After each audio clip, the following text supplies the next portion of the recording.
Here I sit on my stool so far.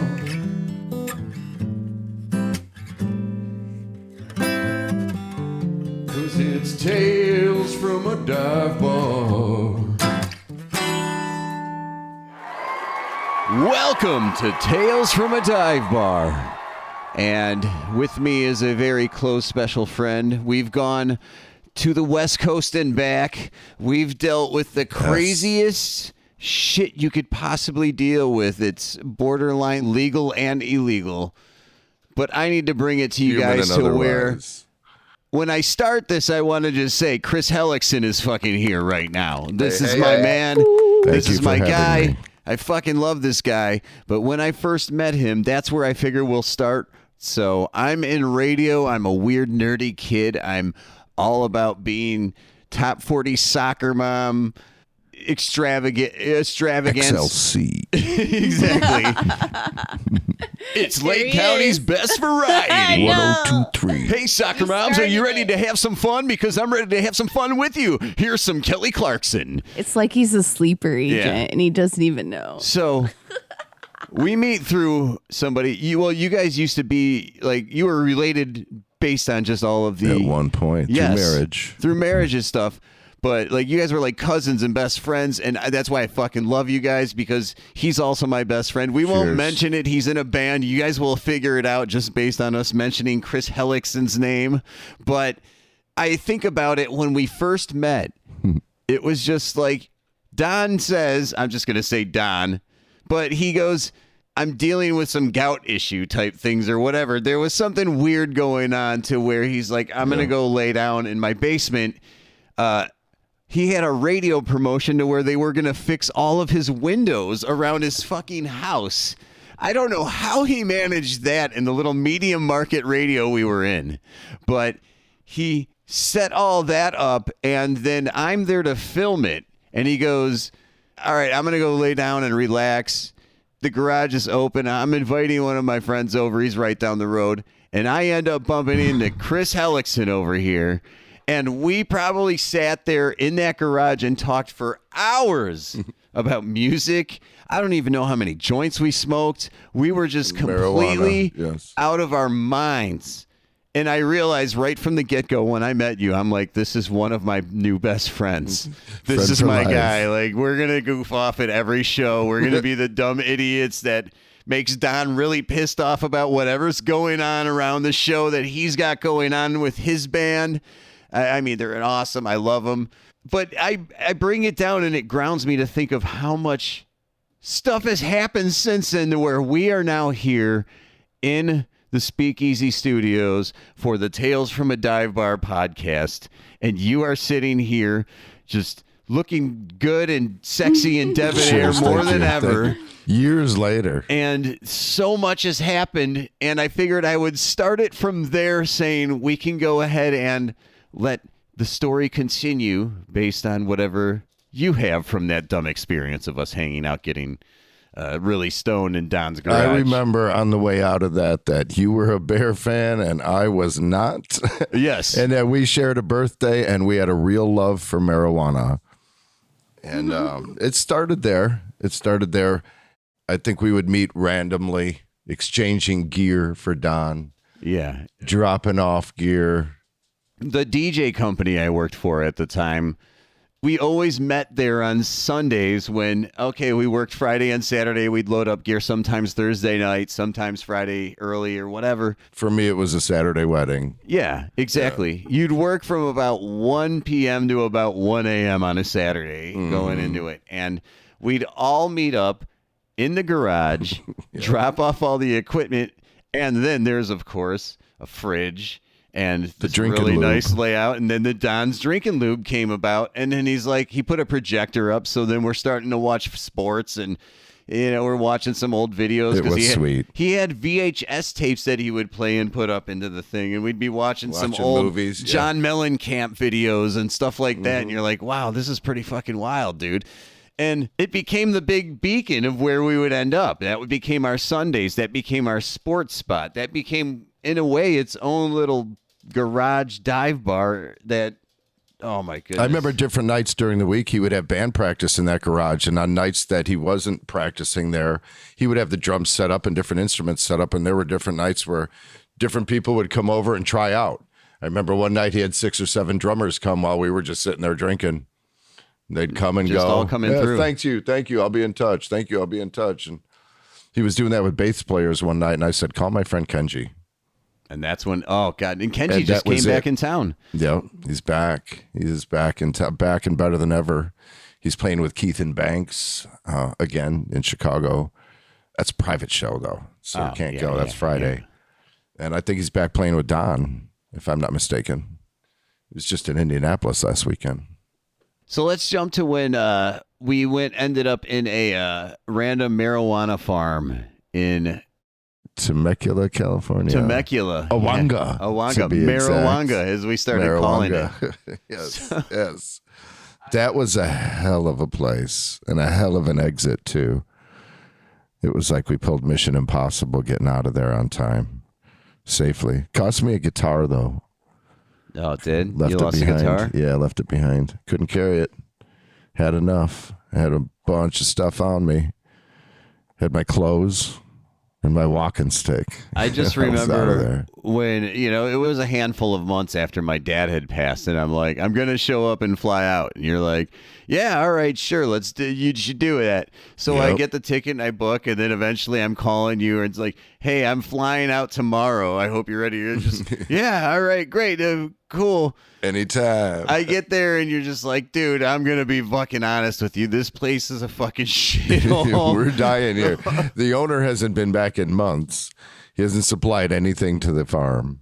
He hasn't paid us for months. It was horrible. We were in a double wide, we got little spots. Double wide with double dogs. They had the one relief, though. They had the little dive bar right at the end outside of all the properties. Stagecoach. The Stagecoach Inn. And that place saved us. That was a saving grace. Yes.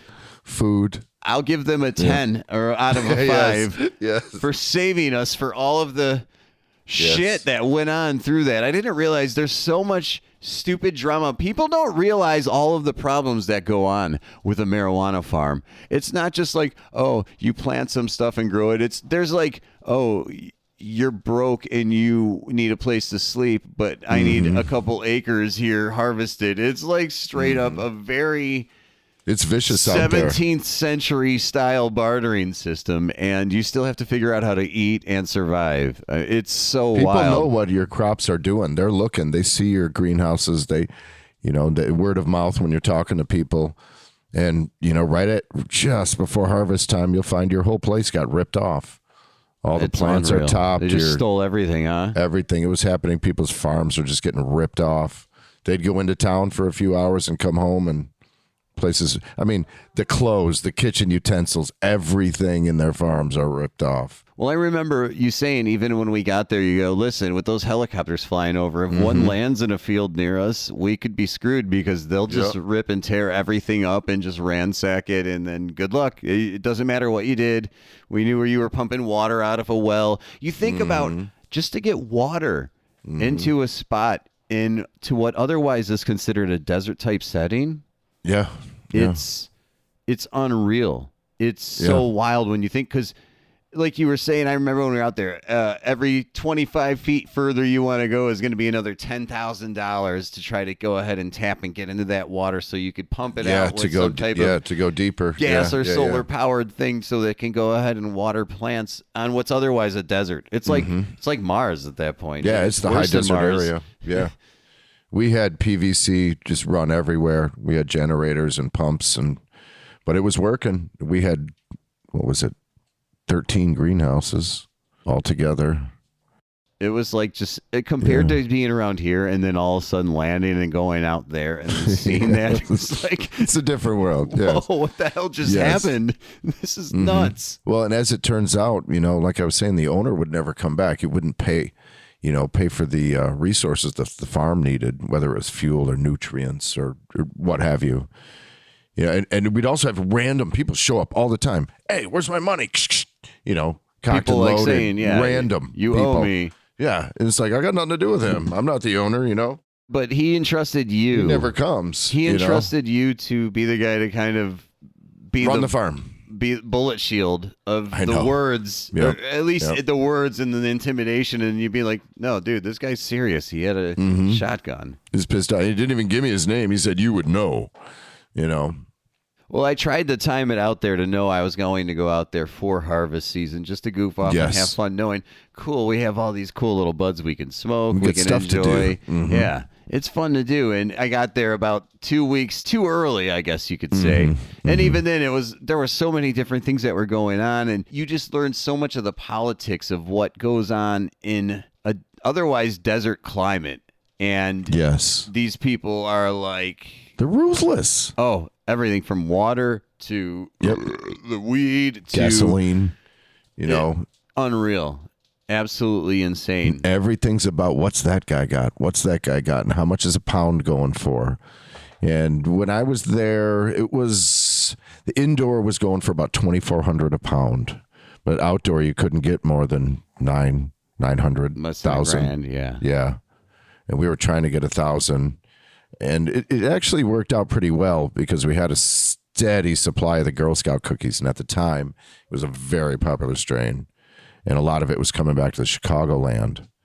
And that's how I got connected with it. A guy from my hometown, his cousin was the guy that's running it. I vaguely remember, and he's just like, knowing the guy, he's like, the guy that's out there, he's shady. I wonder what happened to him. He would leave for months at a time. And because he got in so much trouble, and he owed us 15,000+ a piece. He owed us like 30 pounds a piece. We were supposed to each get 2 pounds out of every harvest, out of every yield, out of every strain. And he never paid that out. Never paid any of it. He never even came home.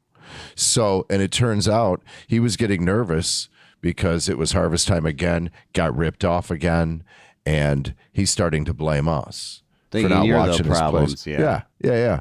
And so he brought, and now he was from Chicago, the streets of Chicago, white boy. He brought 5 or 6 of his Latino friends from the hood out to California, and they were all strapped at all times. And they were wielding vodka bottles and shooting in the air at midnight with the reba, and I mean the whole 9 yards. And it scared me because I wasn't walking around there with a piece. I was walking around there with a shovel and a little you're not looking pocket knife. We were digging. You're just there to look and say, hey, there's somebody coming out up the hill here. We got the truck in the way. What do you want to do? Thousands of clones. Yeah, thousands of clones. Many greenhouses, outdoor ones, indoor ones, and it was me. And at times I had another guy, but he was pretty useless. He was an addict. He was rarely around, and when he wasn't there. And that's the guy who's supposed to teach me. So I was pretty much on my own, and when the shooting started, it was time for me to come home. Absolutely, and I escaped. I'm glad I didn't show up then around that time because I'd be like, we're getting the fuck out of here. Let's go to the town of Temecula and go to the casino hotel or something at that point. That would have been nice. Actually, he would probably have been there. And we would have ended up bumping into the guy who's been ditching out and neglecting you guys. Guess what? I'm leaving your shit. I wonder whatever happened to that guy. You think he's still around? I don't know. I mean, I've often thought about going back with a rocket launcher. Well, a lot of people, I think, have that same kind of mentality towards him based on how he treats humans. Oh, I'm not alone. Yeah. So you can think, how long could he have done that to where eventually somebody just ends up? I don't know. It's it was so wild to see that kind of unfold when I was there, but it was in a very weird outside perspective way. I was so excited to be there, and then all of a sudden you're just like, dude, I'm so sorry, but like it is dirt and dust and... Well, and that's another thing. He kept promising pay, and like every weekend we wouldn't get paid. And knowing you were coming, I figured I got $8,000-$10,000 coming to me. We're going to be balling when JD gets here. Yeah. And you get there and it's like, this dude haven't given me a fucking thing. Yeah. I picked up really quick that something like that was going on where I was like, I wouldn't want to deal with this guy, period, knowing he has anything going on with a farm.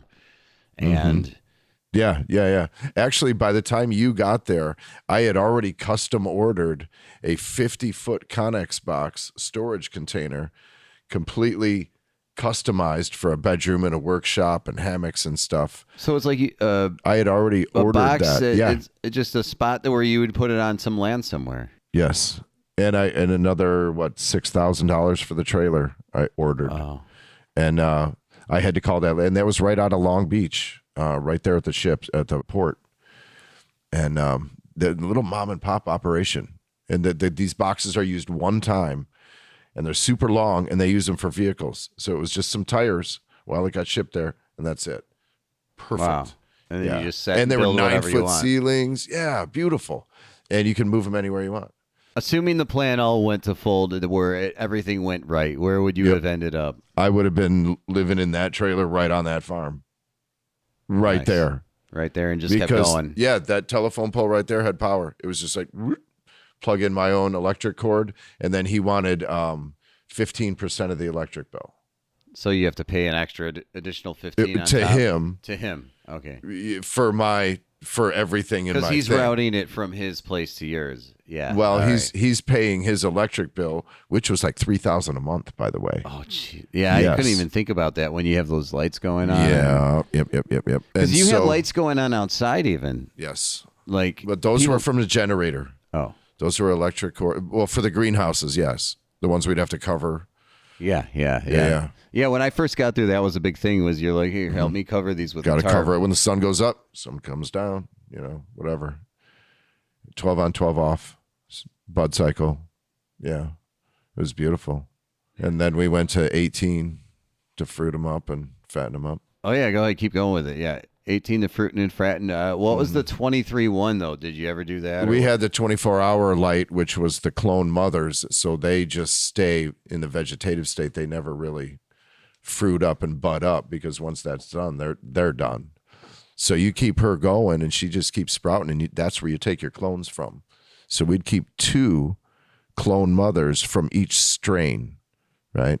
And at the time when I left, there were 13 different strains in there, and clone mothers were almost 4 feet tall, just sprouting. And how many plants could you get total, like just off of one of the mothers? As long as you keep her alive, hundreds, maybe, and out of each strain, you'd run mom through, maybe 4 or 5 times, and then at the last one, you just let her bud. And usually I would take those and just put them outside and let them have the sun, because they earned it. Yeah, you're just letting them say, hey, take it, burn it through, and give them some nature before they're done. Yeah. Instead of this artificial everything life I gave them before. Give them a chance, because they gave us a lot of beautiful natural beauty. What would you say would be the best way, other than just discarding the stalks and everything? What would be the best thing to do with them? Well, before you discard anything, I would make hash, and that's what we were doing, making bubble hash. Nice. The stalks, the extra stems after you buck it. Yeah, it'll get shaken up and run through 4 different strain bags. You can buy those sacks anywhere. Hash bags, literally. And you do that with ice. You'd do it probably 4 or 5 times. At the end, you'd get like some shit. I just remember scrape it up and dry it. When we were there in the trailer, and you're like, "Oh yeah, you want hash? Here you go." It was like a brownie sheet the size of the table. You just broke a chunk off, and you're just hitting the table corner with it. Yeah, we had pounds of it. It was just everywhere. Yeah, it was like, my God, what? It's just. It's a byproduct, and it's still a good beneficial thing. You could use it for whatever. The most incredible thing I saw was those jars of the wax that would come out. And those jars, I don't know, they might have been almost a foot tall, but they were about $15,000 a piece. Just a jar full of that oil and it's wax. And we had one that was just sitting on the kitchen table, and whenever you walk by, you just dunked your joint in it, and that shit was crazy intense, and you turn it upside down and it would never move. It's full wild. I do remember us trying to pull a little bit of something out of one of the jars and being like, let's try to hit it on a hash pipe in the same way, and just getting incredibly stupid stoned. We were out there. Let's invent a new way. We're just like, let's try it, and it worked. It definitely worked. Sure did. We were stupid for a minute. You know what though? I miss those plants. Speaking of being stupid for a minute, we're going to take a shot, and then when we come out of this, we're going to jump into what I'd like to call Raven's corner so that we can let her do a little thing. Shots. Knowing that she's sat here and listened to the story. Yeah. That's what it is. Raven's Corner. So when we come back, it's Raven's Corner. Stay tuned. Hey, this is Brian with From the Start. Check out our new album, Neighbors, and you're listening to Tales from the Dive Bar.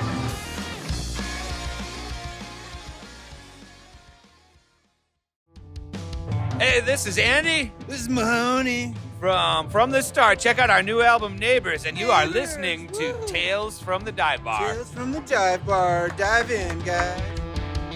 There we go. Check out From the Start their new album, Neighbors. They're some really cool friends of mine. They actually played over at the place that I've started serving at. I actually have picked up a little side gig where I'm serving. I'm hanging out at a venue. There's a lot of cool bands there. There's a stage. It's really cool.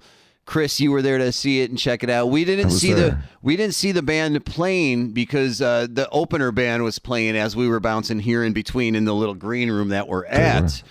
We still got to see them tonight, but that's what's going on over right now at Base Camp. Which is not a dive bar. It's not a dive bar. It's very nice. It's got a very upscale feel, and you know what I like about it? It's got Nothing a nice like rugged.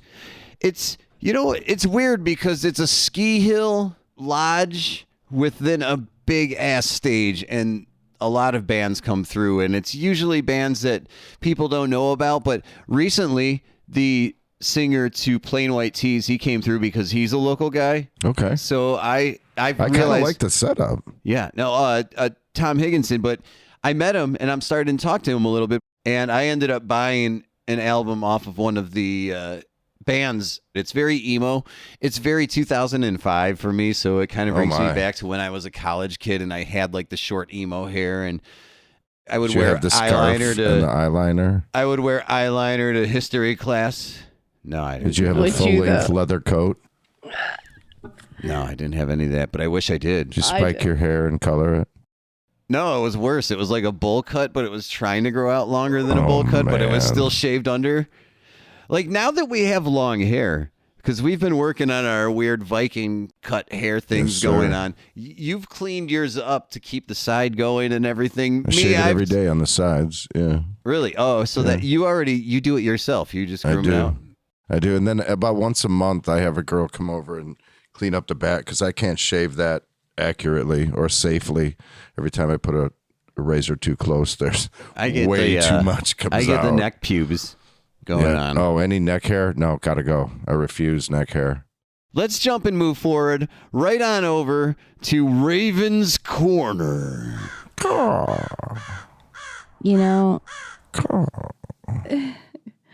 neck pubes. I've heard a lot today about neck pubes.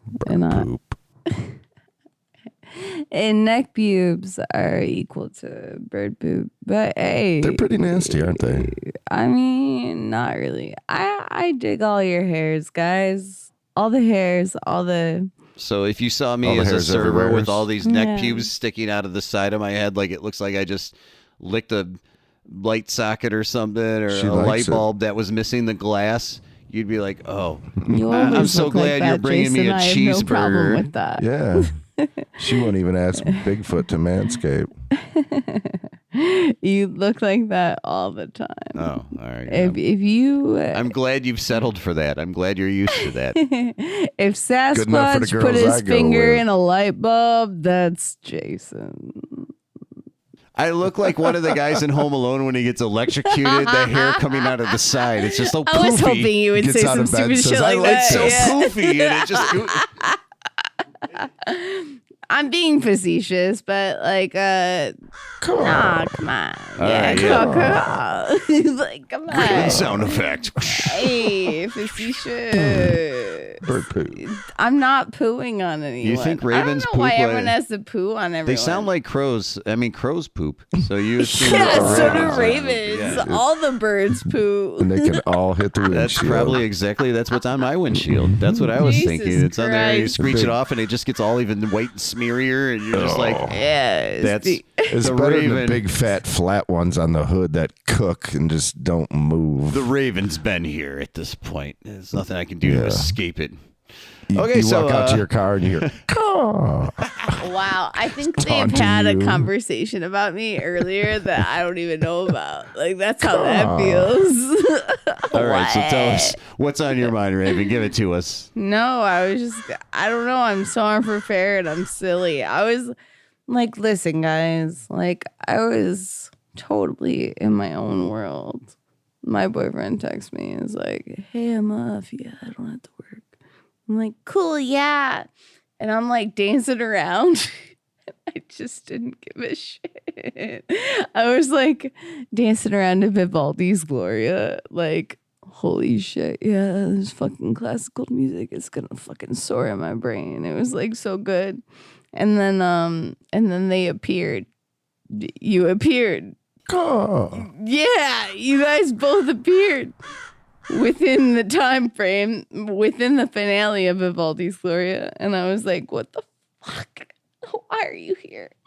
Well, to preface that story, we were I in a was like, what the parking lot. We were the climax. Well, we were in a parking lot earlier, and usually in your adult life or even in your kid life, does people come up to you and say, hey, you want some drugs? So somebody... Yeah. Well, that mean for is free? the start. I just happened me to give be them to you for walking out of free. the dive It is bar, the right? start, I was yeah. walking out of the dive bar, and Start of it I all. said, yeah, I'm going to go ahead and pack a bowl. And as I'm saying that, the guy's like, oh, I got one. I'll go ahead. And I'm like, yeah, don't worry about it. It's fine. I thought and the then guy he was comes over to asking you me to and he shows smoke, me but, he's got some yeah. buds. And I was like, all right, I'll try one out. But then, of course, he's like, I got these chocolate bars, and it goes from chocolate What? bars to buds to all this other stuff to where He's handing we end out up shit. eating the mushroom-filled chocolate bars before I got to do a shift for this band opening, This It was one lunchtime, place. though, right? which is From the Start, their new album Neighbors, available now. Check it out and follow them on Spotify. From the start. But then we get through all of that, and then we're here going, Raven. Why is Raven listening to classical music? Caw. We left and then came back, and then You guys were having a good time, and then you ended up back here, and you're like, "What the fuck is this bitch doing?" there was a really good opening band. There's a ballerina. There in was a here. really good opening band, but we left because we're so like, funny let's now. go You're rescue. Like, what the fuck? I'm thinking Raven's going to be mad at us. I'm thinking she's going to yell at us. You arrived. I was thinking, oh, she's going to be like, you guys are fucking hanging out, having a good time. What the fuck? Care. And she didn't You care. left me so long. We came in here and it was a symphony going on. A Vivaldi symphony brought to you by Vivaldi. Going on. And we're just like, what the hell is going on? We It were was- outclassed It was so completely. loud. It was so Yes. loud. There was a whole symphony with a little bit of a fireplace. She lit the fireplace I up. did. She got the little Duralog Quite going elegant, on. by the way. She started Thank you. romancing herself. Well, I did. The same thing she would do to romance me, or I would romance her in my own place. She did the romance herself so she could possibly masturbate, assuming could that see we were it going to just- hang I could out. see it popping in and popping like birds hopping. Caw. Did we ruin your romancing yourself? You're like, oh, Kind this is, of. I mean, this I is like would the have last 20 masturbated by minutes I'm then. going to have I without. would like as soon as you guys walked in, I was about to touch myself. Do you and know guys, I've like, been fucked making a that lot up. of sex toys, Shut and I've been up. passing them out Shut to the women lately. You know, and I'll tell them, you know, I just want feedback. Tell me what you think of them. You better be for real, bro. Very successful approach. You better be for real. I am. I've got lots Show of me, pictures. show me your prototype. Well, I didn't bring one, but I've got a lot of pictures here. I'm I, sure got video. you I even do. made a gift set last year for Christmas. They all have gift sets. I got the idea when I went into Target because sometimes you'll see like a wallet and a tie clip or a keychain for dad, you know, like in dads and grads shit. And I'm walking through there and I had just finished making this piece for this woman. It's probably about 8 inches long, curved like a banana. And I call it NT1. It's the Knub Thumper 1. It's the first one. and that's, you know, the first one in a series. But I got the idea at the store. So I made a keychain. And I put a little metal one hitter because, you know, you got to have a smoke afterwards. And I made a gift set out of it. It was awesome. Awesome. And that gave me the idea. So now I made a 2-seater, which I put in an art show last year, and is now sitting on a doctor's coffee table. Him and his wife, they're both doctors anyway, actually.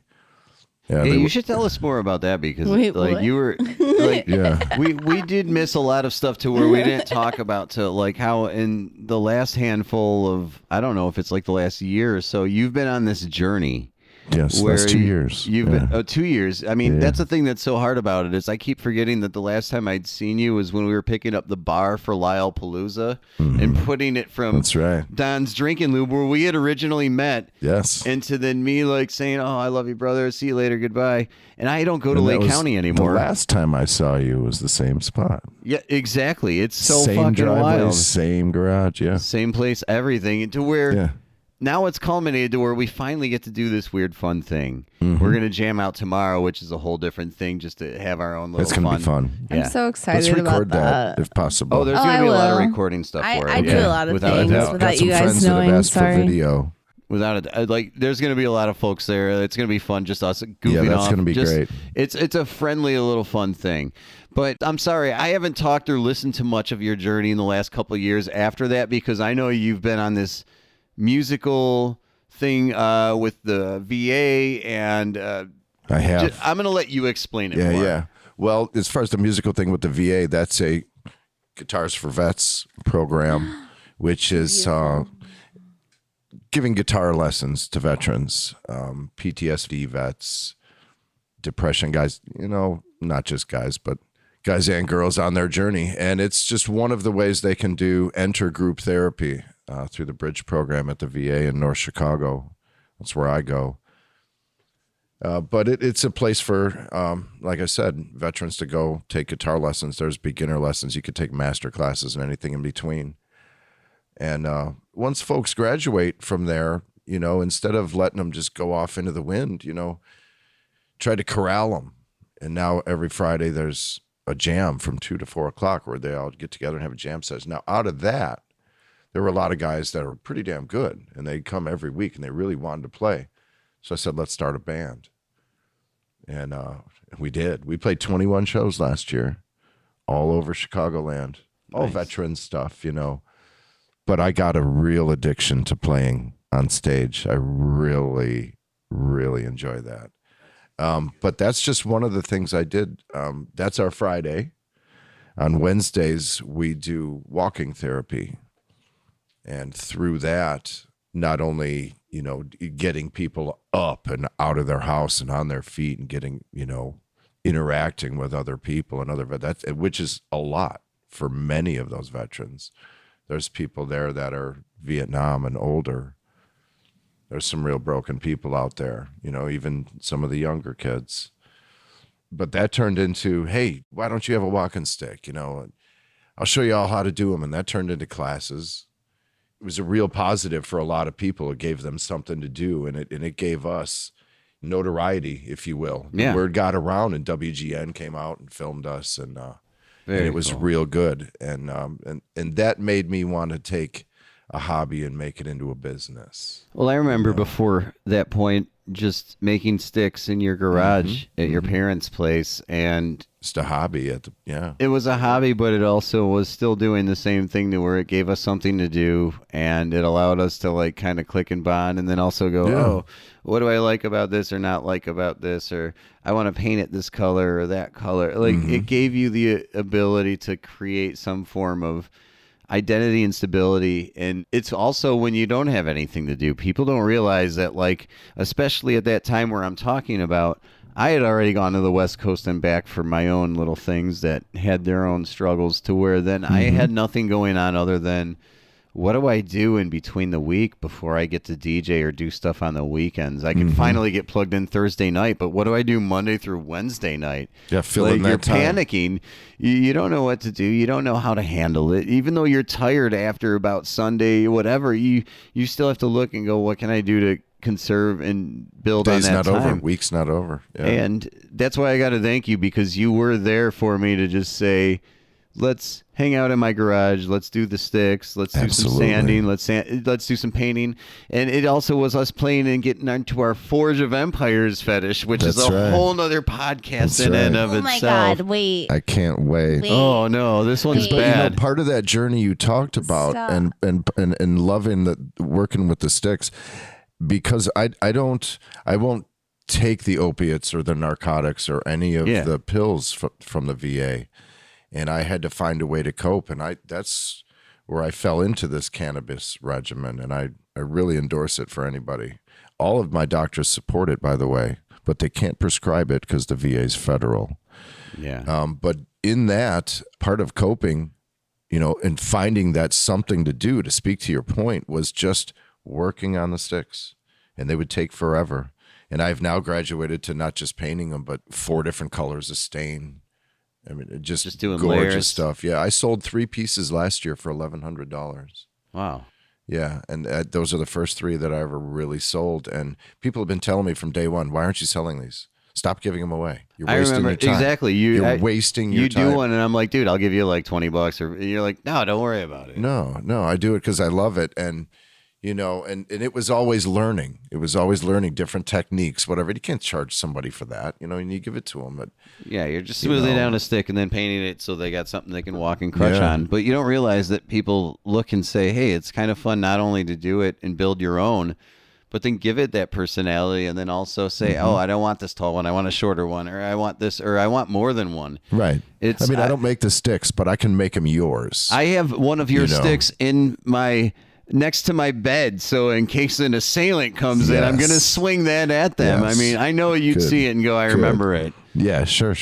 And people don't realize that you could cut down a tree branch and it seems perfectly fine, and then you start sanding it down and you'll see where the worms or whatever have dug into it, or all these different little parasites have eaten it and dug in and changed it out, and you're just like, you've already experienced all that. I remember being there going, we got to use filler or whatever. Nature's going to tell you what's there. The piece will tell you. And you know, and over the years I've learned, you know, the different types of wood and the different densities and how it reacts better if it's only been dried for 6 months versus 2 years, you know. And I love it. Stop it. Stop. Caw. You can tell. Are we nerding out? Yes. We're nerding out. You don't like stick talk? Well, okay, so we'll get off the subject. But hey, I do have a company. Can I plug it? Yeah, plug it. Yeah. Here in the dive bar. Okay. Stick It to the Man Custom Shop. I will make you anything. Thank you. And we will link it at talesfromadivebar.com. That's Stick It to the Man. Or Stick It to the Man, or a man. I don't know. Stick It to the Man. Stick It to the Man. Custom Shop, where they make custom sticks.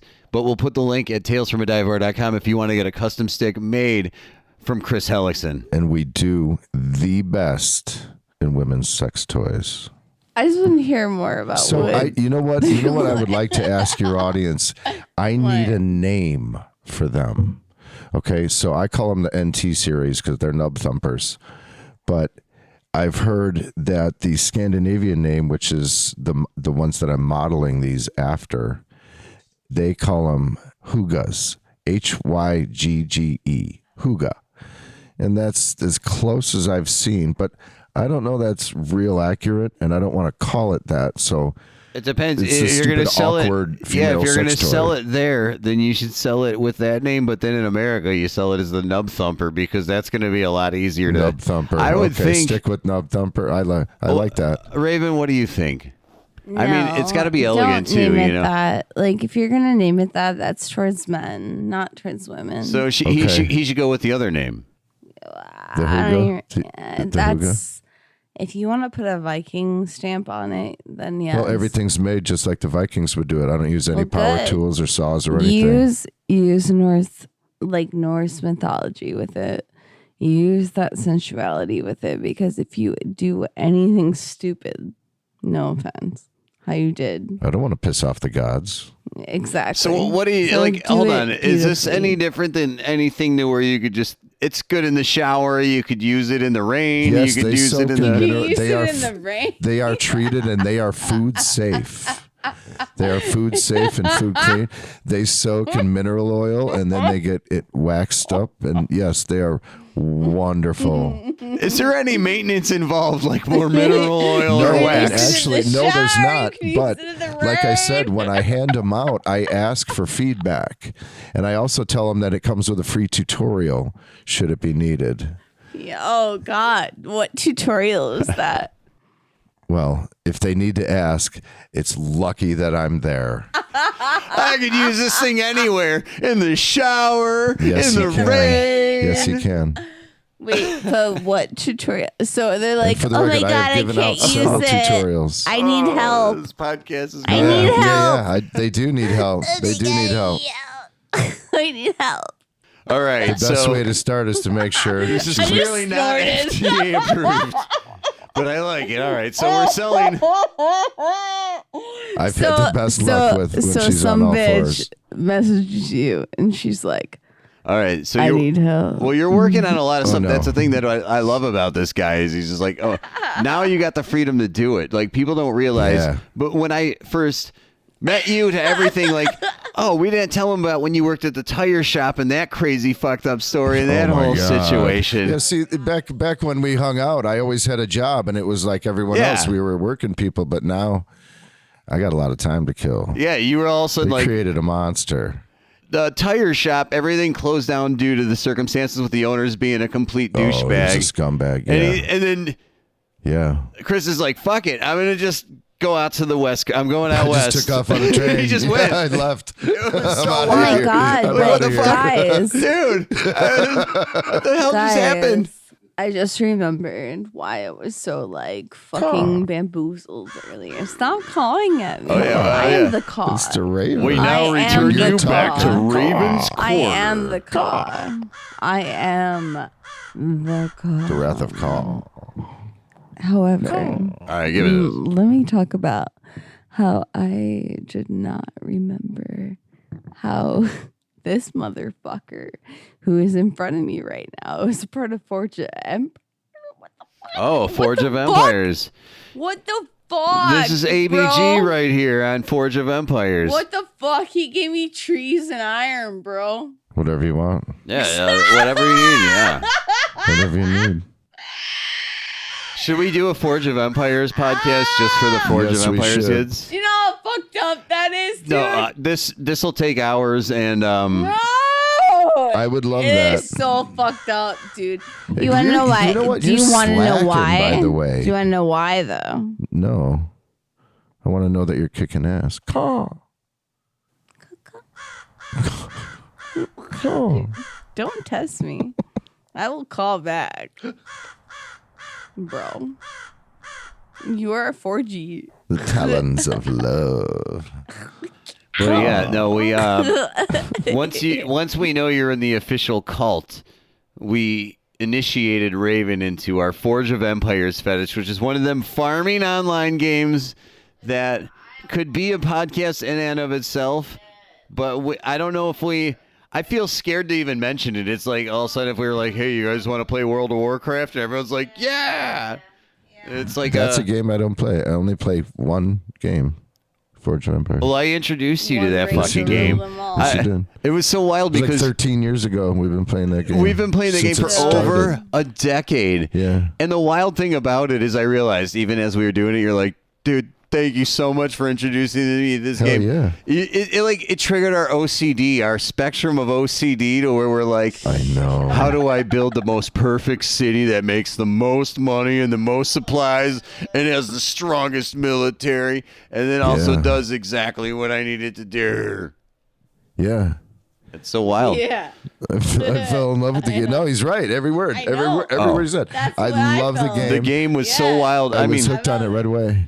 a buddy who had introduced me to it before I introduced you to it, I ended up living in his basement for. I remember. You Yeah, remember yeah, that? Lake Yeah, Villa there. Yeah, out there. Wow, God, like we could have a whole story just about everything that went on in between there, in between the Forge of Empires. Yeah.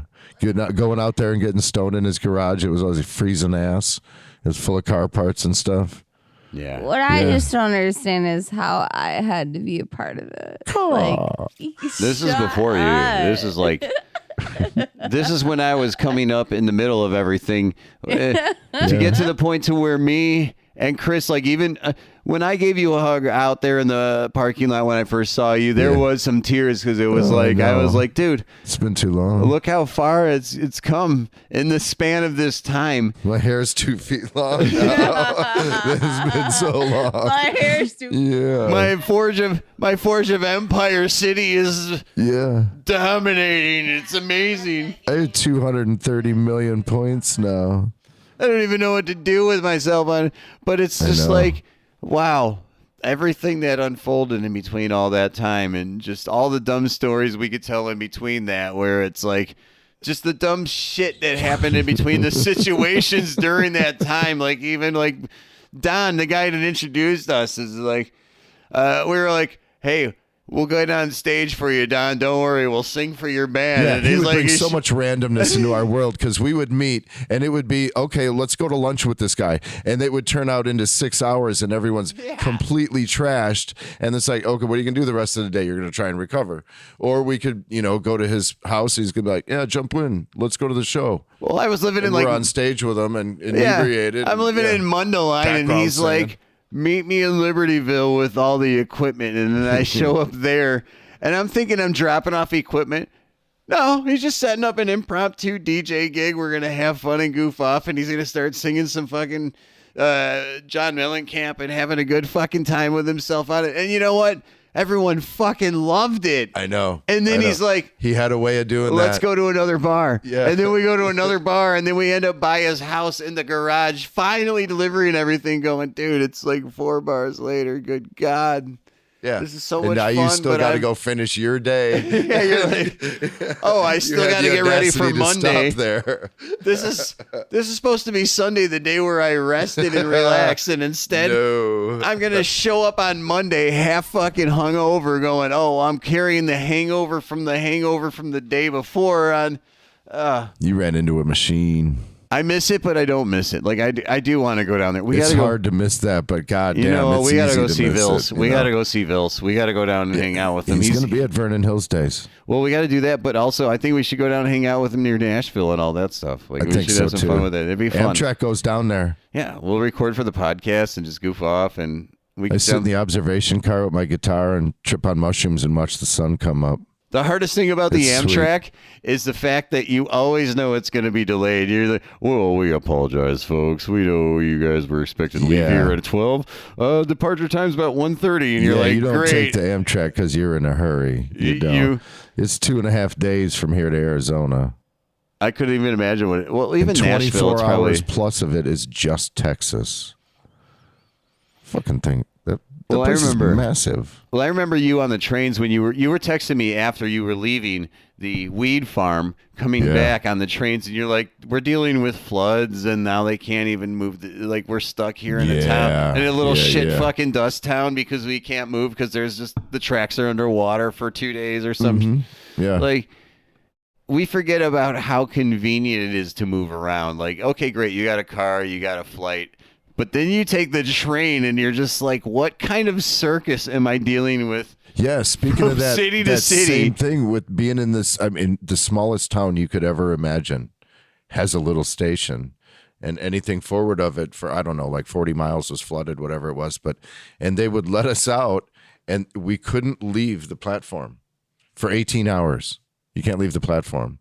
And there was one little bathroom in the smallest building you've ever seen. There's 500 people on this fucking train. Right? Yeah. No one's got, where are we gonna order food? What Everyone's eating train food.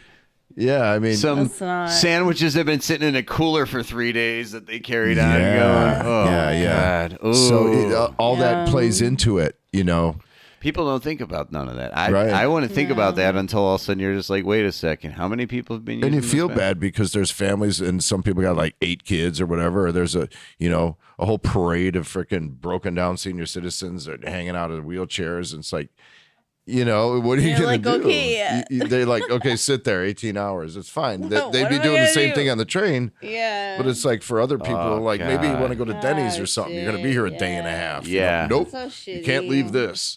You know, because of the, manifest and they had the passenger count and whatnot. Yeah. What the hell do you do in between all that time, though? You hang out on the platform. Me? I got stoned. You're just I there. got stoned and, played on my phone, got stoned, and it was, Jay, I was so happy to be out of there. Right? Well, I knew it was it was a scary situation on the way out. I mean, yeah. like even when I was explaining it to my mom, she's like, "Why would you go in there?" And I was like, "Hey, I was dealing with depression, my post-grief depression. I was like, I wanted to hang out with a friend, and I didn't realize how big it was or how intense it was until it's like you get there, and then it's." And then you feel it. Okay, I yeah. was so upset knowing he was coming, and that guy 2 days before disappeared, and he's like, nope. He had like 38. Because I watched some guy pull up and give him $38,000 and an electric car for 50 pounds. Okay, and he should have only got 40, but he threw in an extra 10 because he was like going to get greased down the line. And as soon as that guy gave him the cash, 38,000 cash, he called up his buddy. He jumped in it and took off to the casino you mentioned. Yeah, you go right past it. Yeah, And he blew it all. He blew it all. That was the money we were supposed to get paid with. Wow, Right? so fucked up. Yeah. Hey, can I ask you a question? Oh. How do you tell between your anxiety, like your tumultuous anxiety, between discernment anxiety, between intuition, between like I have this anxiety, but I know it's real. Me personally, it comes down to, am I actually in danger? Am I fixing to get hurt right here? No. Then it's in my mind. And then I try and play it down. If I am in a situation where this is not safe, I'll remove myself from it and then reassess. But what if you're not in a situation where you are safe or not? Like, what if you are not there? Like, what if you are in this situation where you feel like you're not safe, but like, you know that you're technically safe? Like, you're not going to get bombed. Okay, You're not going to be I'm not shot. going to get physically harmed. Yes, but psychologically Then it's you in my feel. head, and I need to work on the stuff that I've worked with But what if my it's not just therapist. you? And What is it that's making you feel overwhelmed? Is it the stimulus or? If it's not just me, I Could be mean, I lack can't speak thereof. for others. But unless everyone around me, if this is what you mean, if everyone around me, like, hey, all 9 of us see that UFO, or is that what you mean? Like, No, no. I just mean like, hey, like, okay, all 3 of us right now are in this building, Yes. right? Yeah, no anxiety though, No, I don't feel strange. it's a pretty sweet UFO if you ask me. right? Yeah, And we all saw it. pretty cool. If you were in like a fucking trance right now, you were like, oh my God, I feel my heart's palpitating. Like, what Like would if it I be? eat edibles. Yeah, that sounds like edibles. You know what? You know what? Never mind. You know what? You know what? Tales from a dive bar. All right, we're gonna eat edibles. We'll come back to you guys. Never mind. You know what? Never This is mind. the episode.